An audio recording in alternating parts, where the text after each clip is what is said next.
Great, thanks so much. So welcome back, and welcome to anyone who was not here last time. I'll do a quick introduction of myself and the presentation just in case anyone is new. My name is Miranda Stefano, and I work for the Rochester City School District as a librarian and TOA doing PD for them. And I got my MLS from University of Maryland and went to RIT for my undergrad, which was kind of fun. I always do my presentation starting with this facetious meme about being interrupted. I actually enjoy being interrupted, so please go ahead and shout out anytime you have a question, a comment, even disagreement, like anything like that. I'm always happy to have a back and forth. I think it makes presentations more interesting when we have a dialogue, so feel free to type in the chat, unmute, talk out loud, anything that works for you. So I wanted to touch on a little bit of what we talked about last time when we sort of talked about humanity.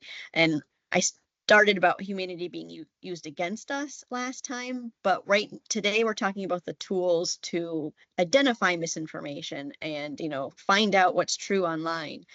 So emotions have to do with that too. We can use our emotions as a trigger to say that we should look deeper. So if you're looking at some sort of post, news article, picture, anything online, even in real life, and you feel an intense emotion, it doesn't have to be a bad emotion. It can be a good emotion. It could be a sense of awe and wonder. It could be, being angry about something political. It could be, feeling sorry for somebody. If you feel this intense reaction, that's the first trigger to recognize that. It's kind of how we're moving to teach students about this, is we're getting rid of the CRAP method, that acronym where we're talking about, fact checking and all of that. We're not doing that anymore. We're getting kids in touch with their emotions first and then moving from there. So that's where I wanted to start today, because it works for kids, it works for us too. So start learning your emotions and start recognizing them, and then taking that as an impetus to then move forward and fact check something a little more. I like to talk about that lizard and wizard brain. When we are thinking clearly, we have our prefrontal cortex that's doing that thinking, and that's when we're going to ask questions, and that's when we're going to be skeptical, and that's when we're going to think things through. But that emotional, that amygdala that's back here, that's where we're just going to jump and share, or jump and react to that post quickly without thinking it through. So we want to check ourselves and be aware of our emotions as we're going through. So you'll see, I'm going to give some examples, and I'll talk about the emotions that I had when I saw some of these as a first check. So we can't fact check the whole internet. Maybe you're hoping to walk away from this webinar knowing, like, okay, I can do this. Unfortunately, we can't. And so we have to pick what we want to fact check and what we're just going to let go. And that's different for everybody. People have different ideas about what they need to fact check, what they want to share. And like I said, it's individual to everybody. What you need to know is that, the more effort you put into fact checking, the more confidence you can have in that information. And again, this is individual to each user. If I'm fact checking a post about, some those glasses that are supposed to help people who have color blindness, and at a certain point in diving deep into it, I might feel like, oh, I think that this helps some people but not other people. But maybe someone else feels like they need to fact check that even more. They actually need to read the scientific articles about it. They need to dive super deep, and that's different for everybody, to the point where you feel comfortable believing something then to share it. Individual for everybody. We hope that we all take at least a little bit of effort to fact check things, but it doesn't have to be the same for everybody. Just like you fact checking something might be different than your patron fact checking, and to the point where they believe it might be different from yours. And sometimes we might need to help people a little bit in their, discussion of that, but we need to respect that everyone's different in that way. So before I dive in, I'm kind of curious, like, if you guys have any fact checking skills, and in what you guys might do yourself. So if there's any websites you use or tools you already use, go ahead and shout those out. I'm kind of curious of what people might already have. Okay, well, maybe if there's nothing, that's great. Everything you learned today Well, will be new. Oh, go ahead. I was just gonna I thought I would jump in, Miranda. So we just got a subscription to Ground News through Overdrive, which Ooh, I maybe haven't heard not of that. like the end all be all for fact checking, but it's a platform that provides if you search for a topic or an article, it will show you that same topic or article from multiple news sources and then tell you about the bias for like how they lean. And then as you consume media through that platform, it will give you a kind of a report card on how you're doing. Like, do you tend to consume left-leaning or right-leaning media? And tell you about like the ownership of the particular news platform and things like that. Oh, nice. We have Overdrive. I'll have to look at that myself. Perfect. Yeah, And that's why I love great. this, is I get to learn stuff too. Yeah, cool. So let's see. Okay. So the first tool is something you already do, but I have a fancy word for it. Just like any piece of education, we like to put fancy words on things. So lateral reading is essentially going to Google and Googling it. But we can think about it in a structured way. We actually are fact checking. So it can be really easy as far as Googling it and then finding a news article that covered the thing you're wondering about. Or it can be deep dives where you go down the rabbit hole and or getting into actually academic research and things about things. So I will go ahead and give you guys an example of that. And it's one of my favorite examples because it's funny and completely harmless. So I'll go ahead and show you that one.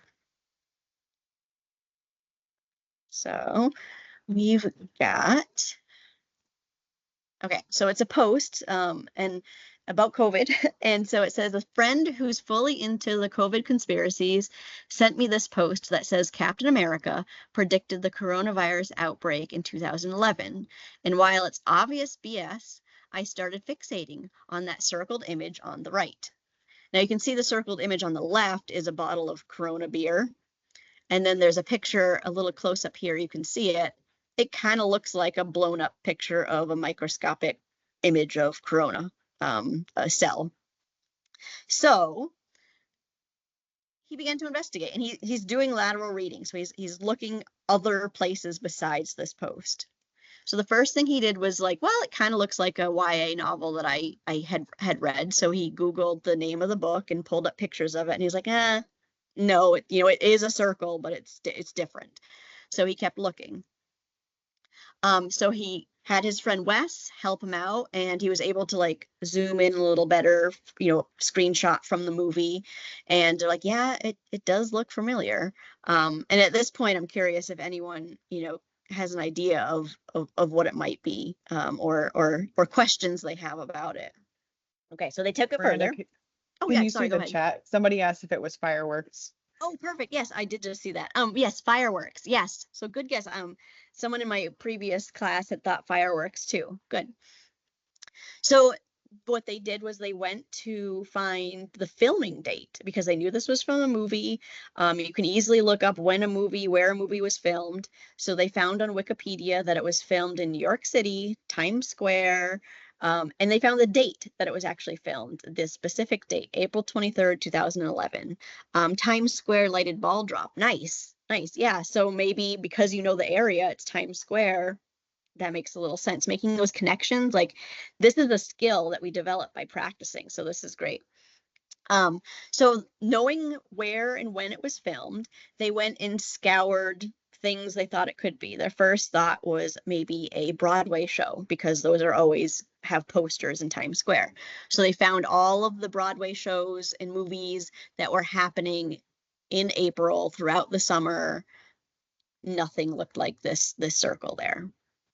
So they went a step further and actually started scouring YouTube videos, user generated stuff from YouTube to see, you know, okay, this person was taking a trip to New York City in April and they were filming Times Square. Let's see if we can get a better look at this, a more clear image of it.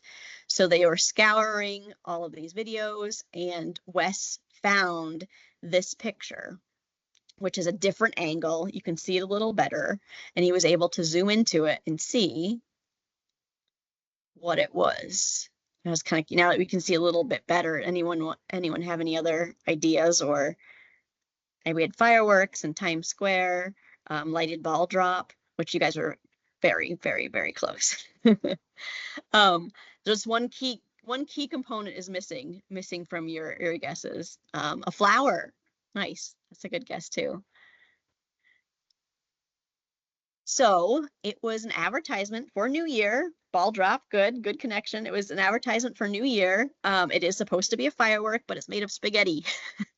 So very good guesses there. You guys were right on. Maybe you had seen this before, or you're just super smart. So it was spaghetti. And so the final conclusion of this was, it's spaghetti will be my only response to conspiracy theorists from now on, which I just love that whole wrap up of like, nope, it's spaghetti. I'm not going down your rabbit hole anymore. But it's a perfect example of lateral reading. And this person took it very far. It was important to them to find it. So they did all this research. But that's all they were doing, is what's called lateral reading, opening up another tab and looking deeper in somewhere else. So a lot of websites have actually done some of this work for us. So lateral reading can be as simple as going to Snopes, which I think most of us are familiar with. But there are some other organizations out there that do just what Snopes does. This list came from the News Literacy Project. They kind of vetted each of these as good fact-checking websites. I did cross off the one in the middle. They're defunct. They don't update their content anymore. It was just called Truth or Fiction. So that's why I crossed that one off. But the rest of them are still active, as far as I know, and provide the same services that Snopes does. So if you want to cross-check multiple fact-checking sites, this would be a good list to have. I do have a full sheet with all these links and a Padlet that links all these too. So don't feel like you have to furiously write down all the names. I can share that at the end, so you'll have them. The Africa Check one, I was really surprised by that one. It's not just African news, it's worldwide too. I thought that one was a really good one and well-designed website also. So another tool, we talked about having our emotions as the first tool, as the first check that we should look into something. Our brain is really the biggest tool for this. And another component of that is critical observation, taking off the blinders, really thinking things through, and just observing things critically. And I have this great example from an MSNBC clip that ran a couple of years ago, where a news anchor and another guest speaker were talking about the election from, is it 2 elections ago? I guess 2 elections ago, maybe. I'm not exactly sure, but it was election talk.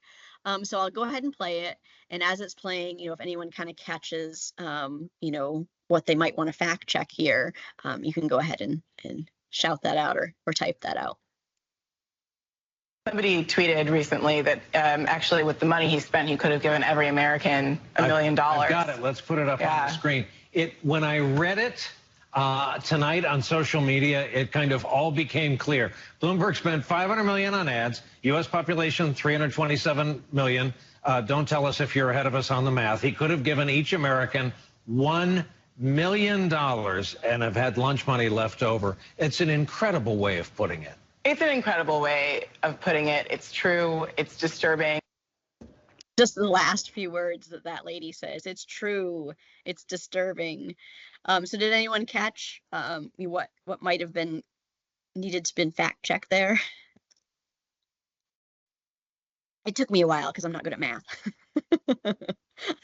So don't feel bad if you're not getting this. But basically the math doesn't work out. That's not how we would calculate that. I actually didn't do the full calculation on what it could have been, but it was nowhere near giving everyone $1 million. It was, maybe a dollar here or there because the population is so big. But what happened was those news reporters weren't thinking critically.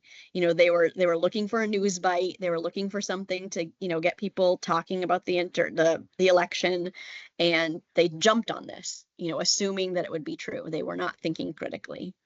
And I have another interesting example of this too, where a lot of the time it is just simple things like this, where we just need to be like, wait, that feels wrong, and think about that. Like, why does it feel wrong? Really, like someone would actually run for president and spend $1 million per person in the United States. Like, just asking yourself that, even if you're not good at the math, like, really? They would actually spend that much money when they could give me $1 million? Like, it just doesn't make sense. I mean, a lot in the world doesn't make sense, but that's pretty big. So I have another example here, a post from what used to be known as Twitter. It says, and it's a picture of like a glass container of yogurt.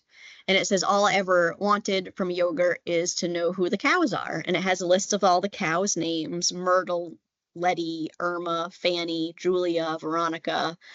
And then we've got this response from someone who's claiming, presumably this is someone who feels very strongly about animal rights. And they say, notice how all the names of the cows are traditionally girl names. There's a deep connection between misogyny and consuming animals. So saying, like, if you are a meat eater, that you're also misogynistic, and, pulling these things together. So I'll let that stew for a minute and see if anyone, can flip on their critical thinking brain and think about what might be wrong with this situation. Yeah, I got, oh my God. So someone's clicking, or somebody. And honestly, it took me a little while to get this too. So again, don't feel bad. Like, I was kind of like, well, what? I don't get it. Yeah. And the response here is, I feel like yogurt from a bowl wouldn't taste quite right. And I just love that response. And just wraps it up like, okay, they actually are all girls. So that's just the way it works. So again, it's just, we're flipping, we're scrolling, we're just not critically thinking, and just, trying to turn that on. And it is exhausting. That's why we have to remember, picking the hill we're dying on. If we're going to share it, if we're going to let it impact the way we're living our lives, maybe we should fact check it a little bit. With this one, I just thought it was a funny example. Okay, so we've also got this game here, and I'm going to skip it for right now, just to make sure we have time for everything else to actually play the game. But it's this great, I don't think I pulled it up, so let me actually pull it up so we can at least see it. It's this great game, and it touches on the AI stuff too, which is, a huge thing right now. And basically, it's this game you can play where it provides a prompt, either like a recipe, a short story, a news article, a presidential speech, that has been started by a human, and then it kind of breaks out chunks of it, and there's like 10 extra chunks that it gives you. And as it goes through, at some point, AI takes over the telling of the story or the recounting of the presidential speech, and you have to guess at what point is it no longer human written. And it's fascinating because this data, you playing this game, is feeding data into a research study to show how well humans can recognize AI text. We're not doing well. The last time I checked, it was 60% was mistaken. People thought it was human written, but it was in fact written by AI. So 60%. So we're not doing super great. But playing this game can exercise your critical thinking skills, but it is also feeding data into the study to help them, figure out how we're going to interact and work with AI in the future. So that's the way to practice one of these skills. Okay, so the Internet Archive. Has anyone used the Internet Archive before? It's a really powerful tool, and I have a sad, but I thought very good example of, how to use this tool. So the Internet Archive is a nonprofit that basically archives the internet. Anytime a website, they have computers that crawl and take screenshots and save data from websites all over the place. Not every website is archived, but you will find that many are. And you can go back all the way to 1996. I think this shows 97, but I think you can go back a little further. So you want to see like what the website used to look like for Apple Computer back in like the late 90s. You can actually go, and there'll be an archived version of the site there from the 90s. I've done it for like Nike and other things to show kids, what things used to be like back in the day, and it's always fun to see their reactions. So we've got an example here. It was a post that I found on Reddit. It was a screenshot of a post, which is sort of another clue that things, might not be properly researched and fact checked. So it was a screenshot on Reddit of this company saying today would have been the day where we would have filmed Justin and Alexis's wedding in Colorado Springs. After what Justin pulled with the media stunt to try to shake us down for a refund, we hope you sob and cry all day for what would have been your wedding day. Sorry, not sorry. So I saw this and I had emotions immediately. I'm like, oh boy, someone's like being a little snarky and mean about someone's wedding. Like, and I had some emotions about that. So I thought, okay, well, let's fact check this. So first I found, asked some questions. I was like, okay, well, is this real at all? Like, does this company even exist? If so, is there any talk about this on their website or on their social media? Like, is there any more information about this? So I went to the Google and I, Googled Copper Stallion Media and I found a Yelp review. So I was like, okay, they were a real business at one point. They have terrible reviews. So that's actually kind of a buck in my bucket of, maybe believing this drama was true because they have terrible reviews. Maybe they really are a horrible company, but it wasn't quite enough. I wanted to know more. So I went to their website. You can see back in their Yelp review, they had a link to their website, which was copperstallionmedia.com. I went there. It's not there anymore. So that's where the Wayback Machine comes in. So if you know someone's website, but it's down, they didn't pay their bills, they went out of business, you can go back and find their old website. So I did. I went to the Internet Archive, and basically what you do is you put in the URL in their search bar and you get a map of a whole year and you can kind of click different years. So I think I clicked I clicked around the time when this post was made. So the post was originally made, there it is, May 23rd, 2020. So I clicked 2020 and I went back and found May because I knew it was like April, May. So I clicked on that to see what the website said around that time. And I was shocked that there was actually information right there about it.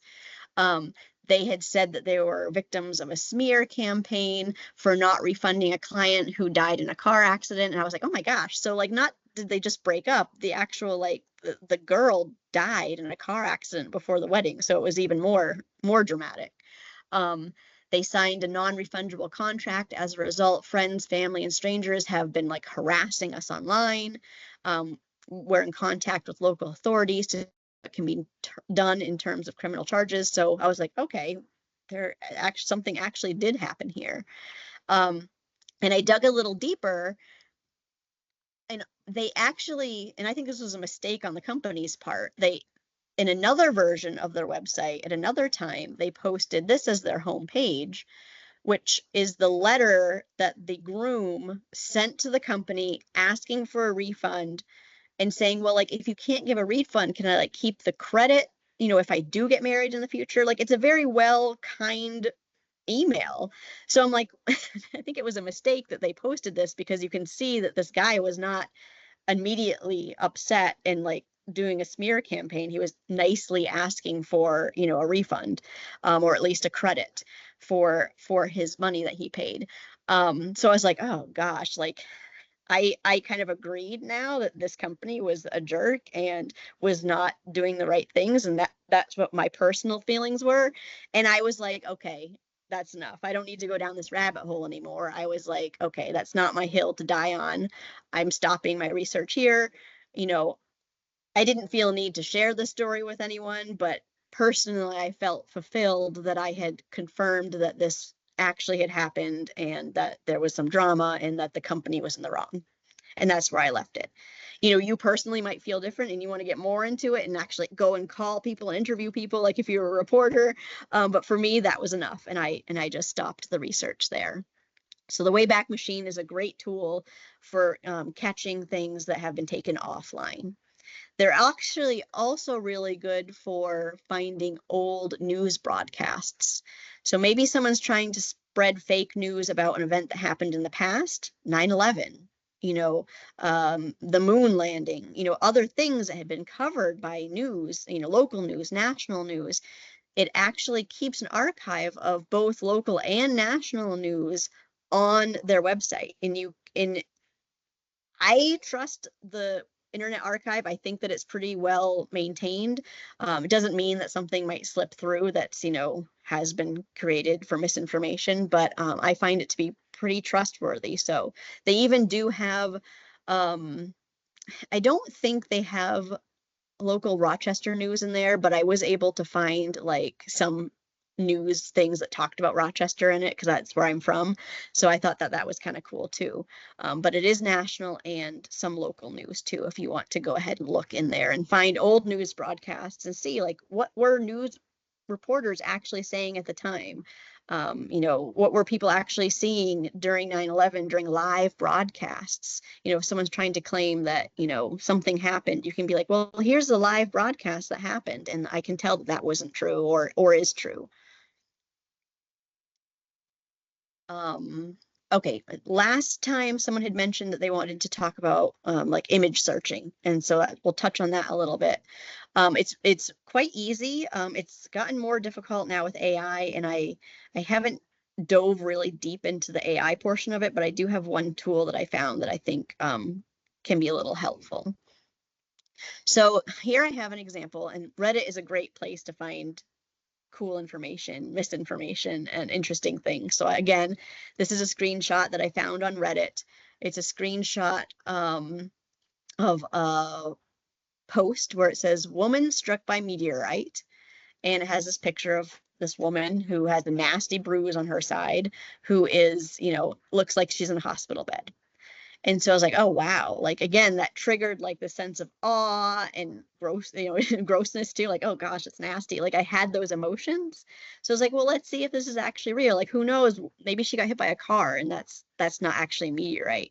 So I did reverse image search to see if that was in fact, the result of someone being hit by a meteor. So there's two different ways. You can go to Google Images and click the little icon there that says search by image, but there's an easier way to do that where you actually right click if you're in Google Chrome. If you right click on an image, it will give you this menu and is literally right there, search image with Google. It's right there. So it's just like, a right click and another click and you're searching. So once you click that, you get a regular search result, just like if you were typing in words. You get a search result of where Google has seen this picture in other places online. So it can help you find like the original place it was posted. If you remember, last time I had that picture of a bloody napkin on a sink, and someone was claiming to have been attacked at a movie premiere.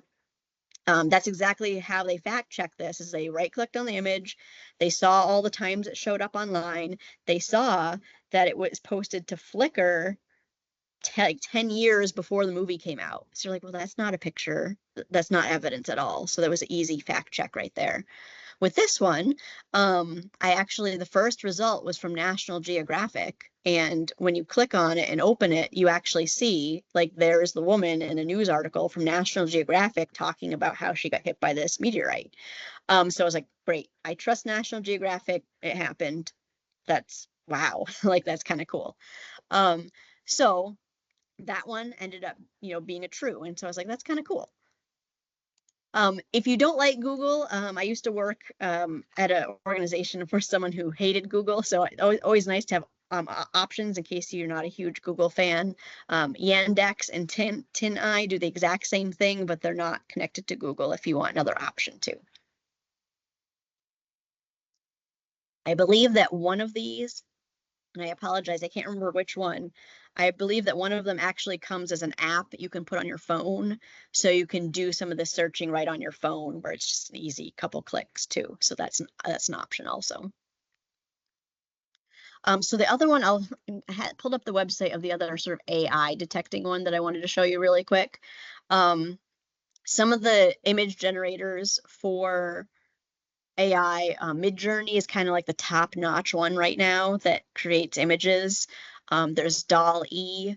I have not heard of Stable Diffusion, but there's another one there, Meta AI, and then even tools like Canva and Adobe Express have image generating tools within them. They're not super great, but they do work. So this website will allow you to upload an image, and it will give you sort of a report on whether they think it was AI generated or not. A lot of the time, you can tell yourself. Fingers tend to look weird. Hands tend to look weird. Shadows are a little strange. Thing like cloth that's bending might look a little weird. So you can sometimes see with your bare, with just your eyes. But sometimes it's helpful to have a computer. Now, this is a paid service. They do offer like a free version where you can try out a couple pictures. I'm sure more tools will come out that are free, because as a librarian, I prefer free rather than paid. But when you get stuff for free, you're also, they're getting money from you either through advertising or data collection. So there's a give or take there. But this is one that popped up, which seemed to be the leading AI identifying website out there. So go back.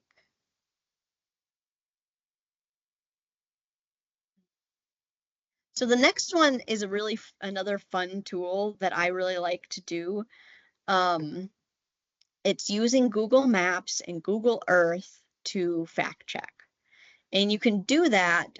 A lot of the times you might read a story about a protest or about crowd size. Some of our politicians really like to talk about crowd size. And like I said, protests and things that happen in a public space. And a lot of people might like to claim, this happened at this time, but maybe it was actually a different time. Using some of these tools in Google Maps and Google Earth, we can actually discover, maybe this wasn't happening when they say it was going to happen. It's that false context, that false story around a real picture. And that can help you debunk some of that too. So I have an example here. Actually, I have this fun example first before I get into the more serious example. So have any of you guys seen this meme? I think the first, it goes around a lot, but this picture of this guy kind of goes around in different memes.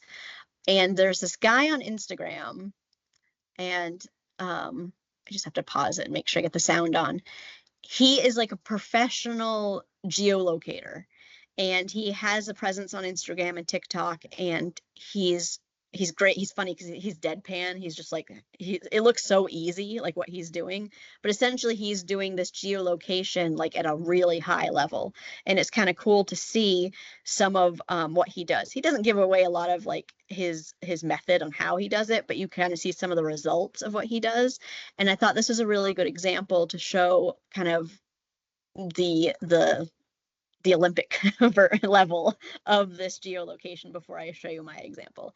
So let me turn the sound back on and make sure it's up loud enough for you guys to hear. I apologize. I do have auto captions turned on. I don't know if it'll pop up for me, but we'll see. There's no way I could find this tree, but I can find anything. So I found the original post, the photographer, found where this shoot from the same photographer was taken, which was this conservation preserve in Illinois, knew it would be nearby, used the context of the other photos taken on the same day, identified this flower, sorted every conservation that had these flowers, used the conservation areas left to match the water in the back, using this tree, where I found the exact tree in this photo, in Captain Daniel Wright Woods Forest Preserve. This person said there's no way. So he makes that look super easy, but he used a combination of geolocation with also like some scientific data about flowers and things like that. He's done other ones where he'll actually analyze cloud coverages at specific times of the day to see like if this is actually the cloud coverage that happened at that time of the day at that location. Like if you want to follow him on Instagram, it's very inspirational to see. He does have a game that he developed, or that he's at least advertising, where it's a game. He's gamified this. It used to be free. Unfortunately, it is paid now, but great for him. They're making money off of it. But basically, it's this community of people that compete. Here's this picture. Who can find out where it is first? And what a great way to build a skill. Like it would be kind of a cool club to like have at the library. Like let's do a geolocation event and all see like what we could, who can find this location first. And it's building these fact checking skills. It's fun, but it's also literally, building this muscle for us to fact check things easier. So I wanted to show that kind of fun example before you get my more vanilla example. Okay, so let me just get this back to full screen. Okay, so again, I apologize for all the COVID examples, but this was a post, again, screenshot of a social media post that I found on Reddit, where it said Muslims receive permission to gather for social distancing prayers at an IKEA parking lot in Germany. And I got like a good emotion with that. I'm like, oh, like that's heartwarming. That's a great story. But is it true? So I started by asking myself a couple questions. Is the post real? So I found out what platform it was. I could see by the little verified symbol here that it was Twitter when Twitter was Twitter, and that I had the actual user's name here. So I could actually go to Twitter, find his account, and see that, it was something that he actually posted. But then I could use that geolocation skills and see, like, is this actually a parking lot in Germany? Or are they just taking some random picture of a bunch of people in a parking lot and passing it off in this false context story? So I had this picture here, and it says it's an IKEA. So I know the business name, I know the country. And so I went searching. So here's the screenshot that I took of the original post. So I was like, okay, it actually was a real post online. Someone did not use one of those post generators that I showed last time, where, it takes 20 seconds to make a fake post. It actually was real. And it actually gave me a slightly better picture too, a bigger picture of that, so I could use that. So where in Germany was it taken? I Googled in Google Maps, IKEA, Germany. And I was able to see that there were a couple. There weren't a lot. Luckily, a lot of them were actually like just IKEA charging stations and not the full store. So I was able to narrow it down to just one of two that were actually IKEA stores. Actually, I think it was just one because the other one is in another Amsterdam, it looks like, across the border. So I zoomed in using Google Maps, and I was like, okay, here it is. Here's the IKEA in Google. And I was like, okay, so let's start comparing the pictures. So here is the closed up zoomed picture from Google Maps. Oops, wrong way, sorry about that. And then here is the picture of the social media post. So it takes that critical observation skill. We're kind of, they're two different angles. One's bird's eye, one's sort of, across the top kind of view. So I went and saw if I could see some similarities. So I'm curious if anyone sees any similarities or differences in these two photos. We've got some folks typing in the chat now. Oh, perfect. I forget that I've seen this like 40 times, so it's easy for me to see. So I'll give some people some time. The curved road on the right side. Yeah. So you can see in the original post, there's a curved road that's sort of going off to the right. And then you can see in the bird's eye one, yep, there's another road on the right-hand side that's curving to the right. The cart corrals. Yep.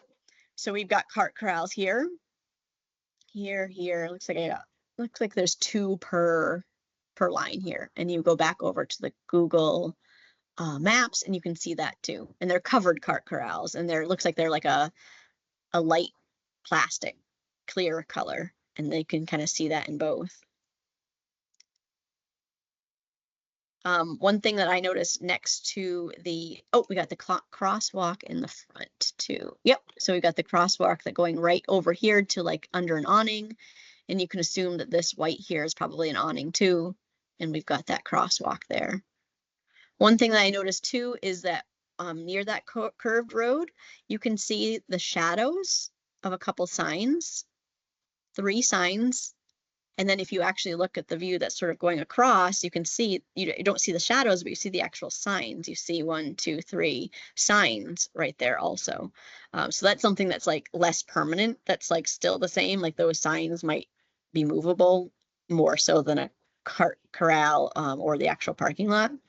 One thing I noticed too, and maybe this is just like a United States thing, the parking lot is like 2 different tones.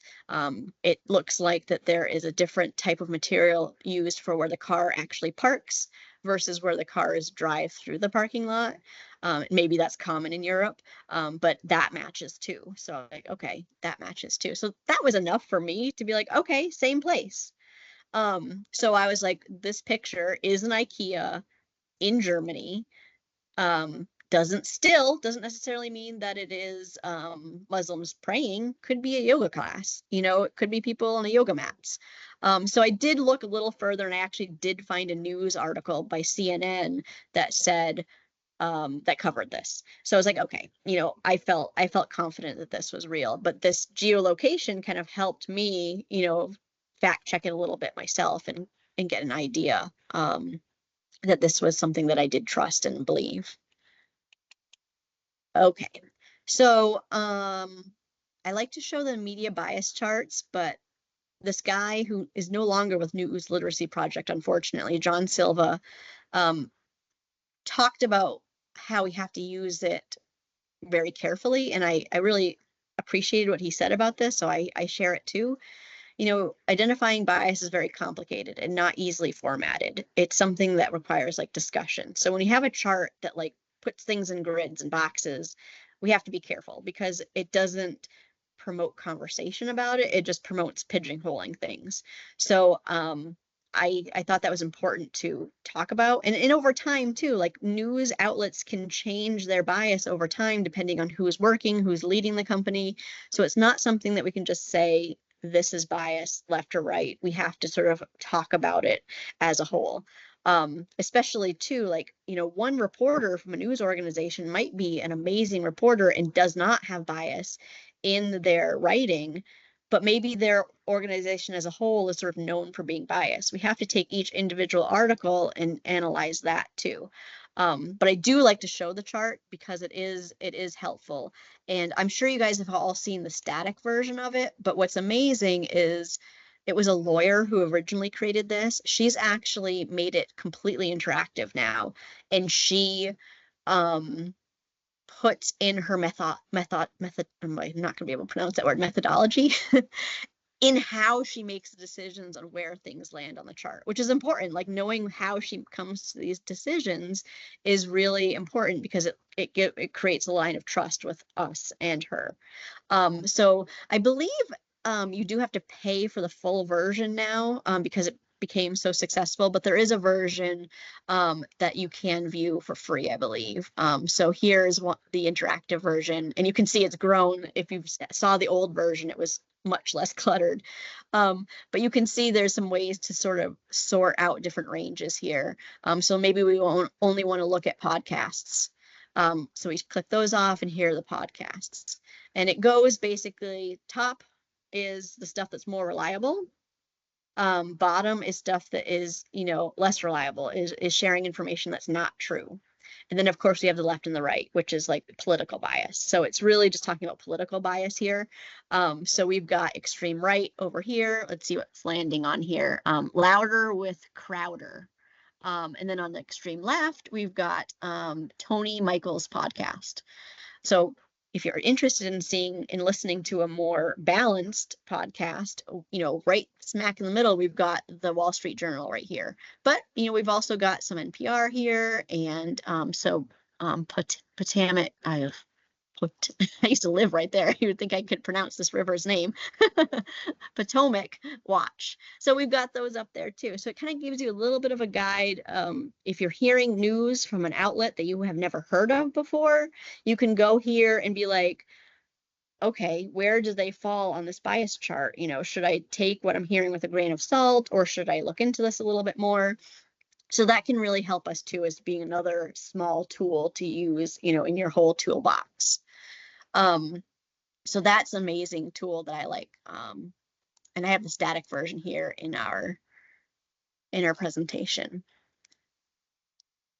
So a good one to show to patrons and use with patrons, but also, you know, to have that caveat before you show them too. Be like, you know, this doesn't mean that all the time, anytime, you know, all New York Post articles are going to be, you know, less reliable and always more towards the right. You know, there might be a reporter there who is a little less biased than some of the other people that work there.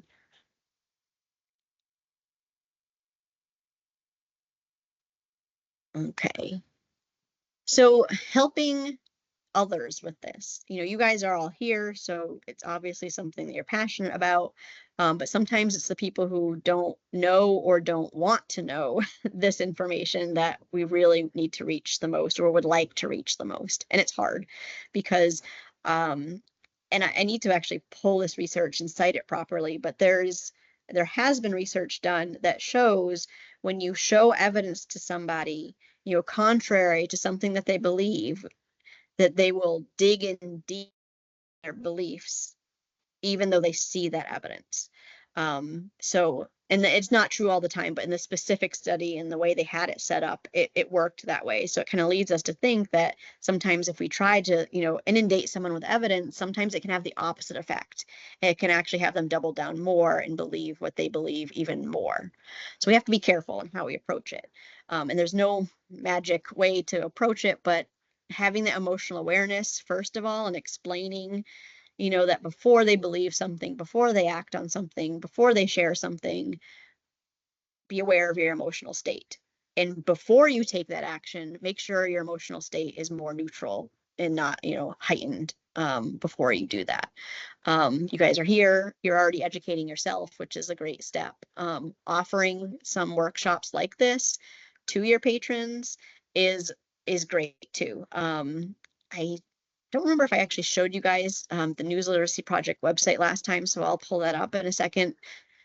Great canned program that you can do with your patrons. They have amazing interactive things that you can just put on a screen in a meeting room and have that go and have great conversations with patrons about that. Oh, I actually had that as my next bullet, so I'll go ahead and show you that now. So we have the News Literacy Project. So if you are in education, there's a specific portal for educators. There also is one for everyone. So if you go to here, and actually, I don't know if they do have Checkology here for everybody. They don't, but you can still get access to the stuff that's in educators if you're not in a school. So even if you're not an educator, click on For Educators, go to the Checkology virtual classroom. It is meant to be like a content learning system, but it also can be used to guide a presentation, which is what I love. So what I do is I go ahead and do Explore, and these are the lessons that they have.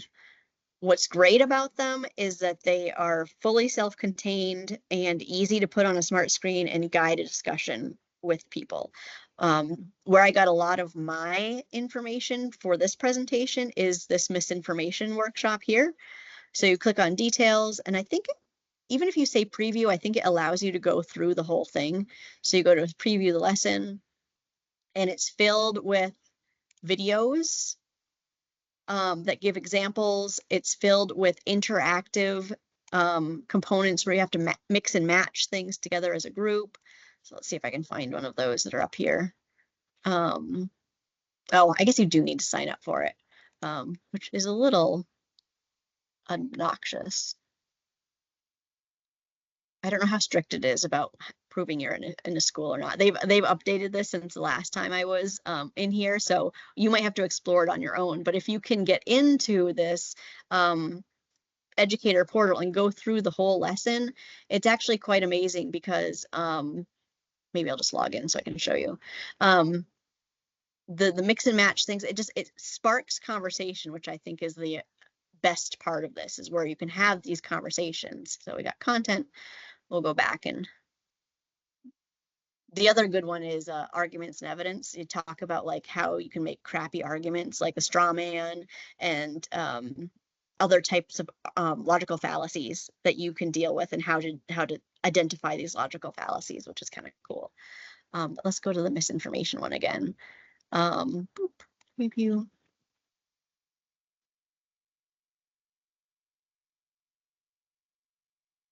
Okay, yeah, this one is. The only thing I wish that there was like previews of what each slide was, because you kind of have to go point by point by point to find which slide you want. But it's great because like it will say, like, remember last week I showed you all the different types of misinformation, like false context and satire. It will actually go ahead and have you mix and match, give an example of satire and an example of false context, and you'll have to watch each one and then match it and say what it is. So you're practicing those skills. It's all about practicing this over and over again, so it becomes second nature. So I apologize that looks like that website died on me.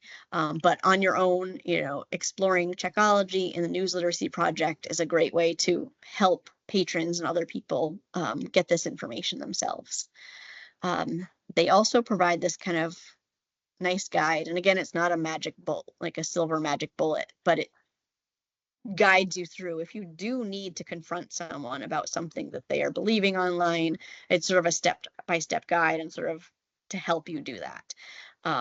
It's still hard, it's still going to be a painful conversation, but it gives you a little bit of, things to think about when you bring it up. Do you want to bring it up in public? Do you want to take them to a private place?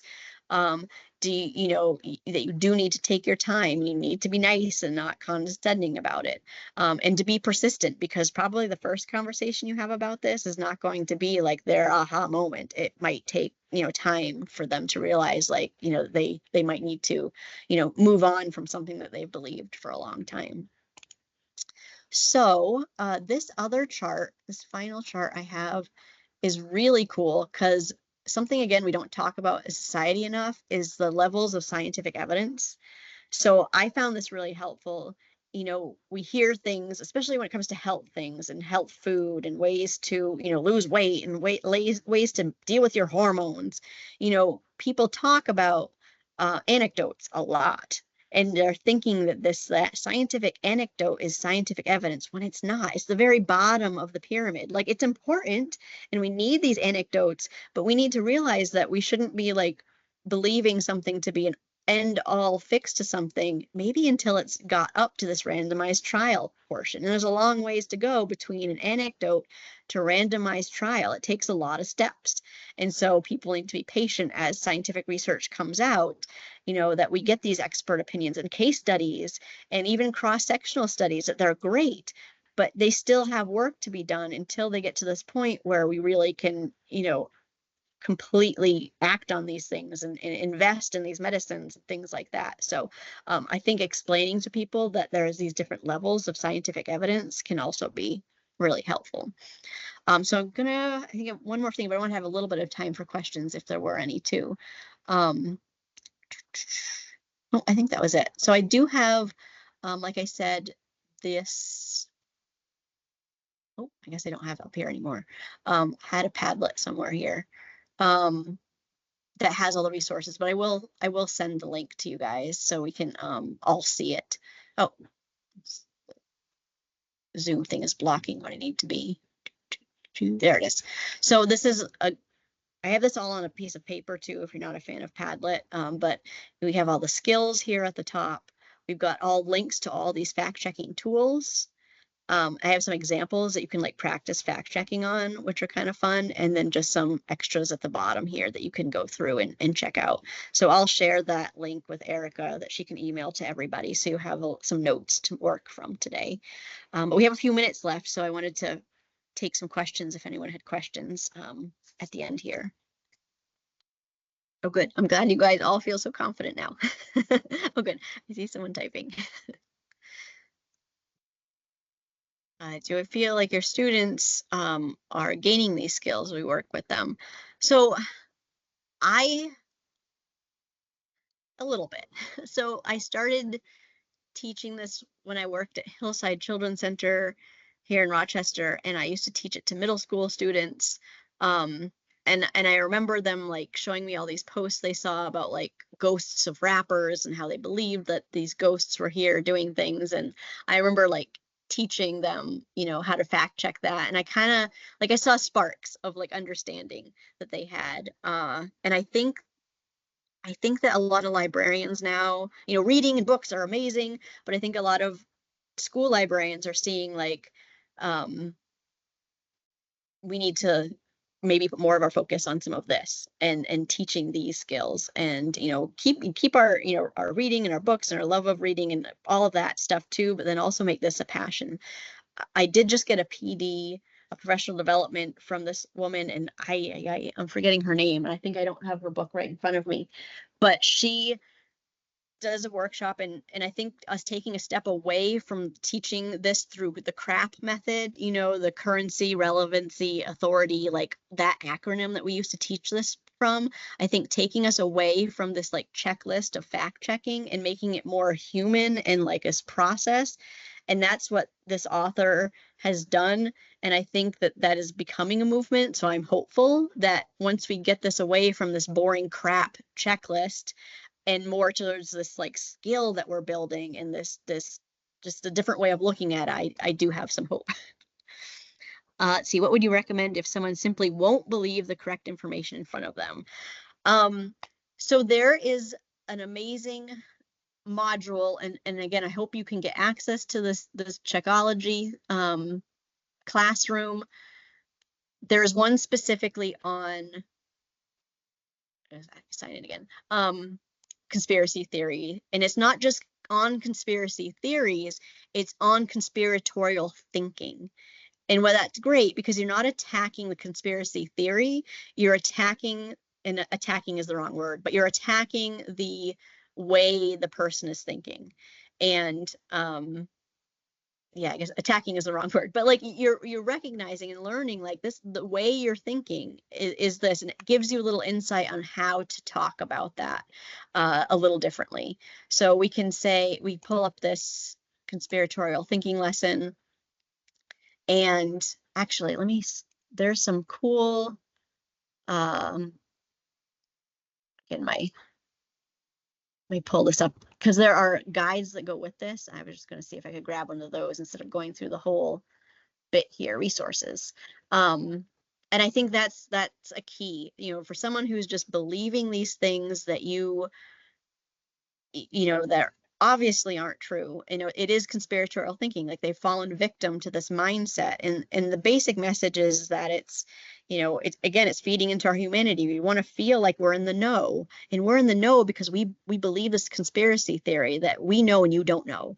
And it breaks all that thinking down. It can help you understand, instead of just being completely frustrated by this person and be like, why are you so dumb? You understand why they're thinking that way, and that it's just a different mindset, and it kind of helps you have that conversation. So I was just going to do lesson guides to conspiratorial thinking. I was going to see if I could download that for you guys and send it to you too. So here's a conspiratorial thinking lesson guide. Let's see. Yeah, here's the outline to it. So like, why are conspiracy theories appealing? You know, who makes them? It gives some examples of real ones, of analyzing them. What are the characteristics of them? So it really helps you kind of think about what all this is, and it gives it's amazing. So I will download this and I'll include this, at least this handout, so that might help a little bit.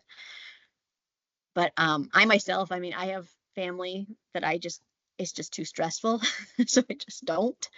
And that's not the answer. Like, just don't is not the answer, but that's kind of where I landed in my personal life with some people.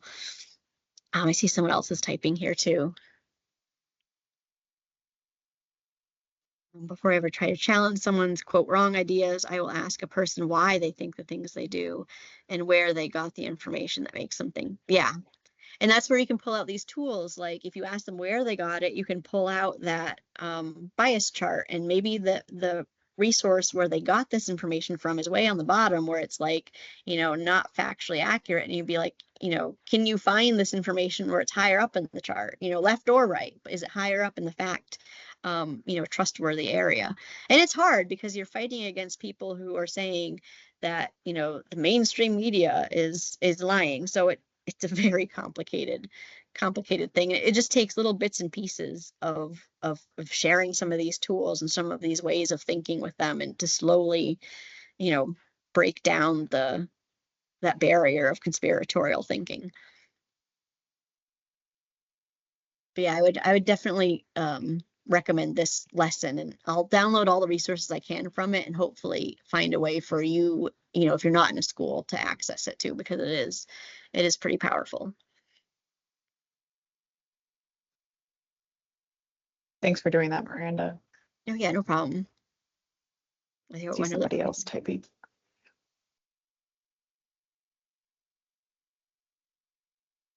This was fantastic, Miranda. The examples that you gave, particularly today, I think were so engaging, and like you said, you gave us hope. You made it fun. I know this can feel really daunting and hopeless at times, but I feel like I really came away with some good tools to apply, and I'm excited that there is hope for combating the misinformation that's happening out there.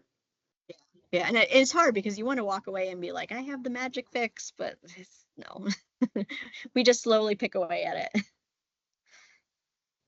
Yeah, I think that's a great thing to remember. And now we've got a bunch of librarians armed with the tools that we need to go out and do this good work. So thank you so much. We really appreciate your time and the care that you put into making the presentations that you did. And I'll look forward to sharing the links and the recordings with everybody. Thank you again, guys. Miranda. Yeah, no problem. Yeah.